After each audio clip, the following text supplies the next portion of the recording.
দুঃখের সাথে বলতে ইচ্ছা করছে, কষ্টও হচ্ছে যে আমরা কাদেরকে বাহবা দিচ্ছি, কাদেরকে এগিয়ে নিয়ে যাচ্ছি।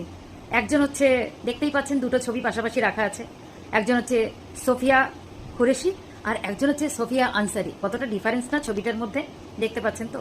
একজন সরকারি কর্মচারী যার প্রতি মাসে মাইনে হচ্ছে 45 and 50,000, এবং তাকে কতজন চিনত এই আফটার অপারেশন সিন্দুরের পরে সবাই চেনে, তাই না? তো কাদেরকে আমরা হাইড করে রেখেছি বা কাদেরকে আমরা চিনি না, মানে রিয়েল ডায়মন্ডকে আমরা ইগনোর করি, তাই না?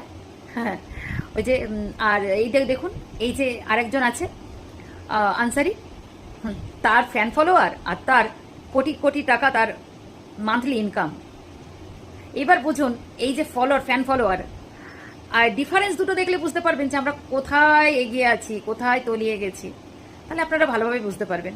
এইটুকু মনে হয় বুঝতে পারছেন যে আমরা কতটা আধুনিক হয়ে গেছি, কতটা সর্বনাশের রাস্তায় চলে যাচ্ছি, আর আগামী প্রজন্মকে কি শিক্ষা দিচ্ছি, বুঝতেই পারছেন তো। সত্যিকারের প্রতিভাকে কেউ মূল্য দেয় না।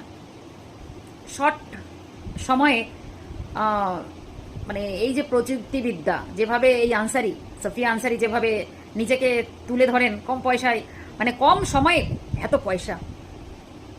এবার আপনারা বলুন ভুল বললাম কি ঠিক বললাম।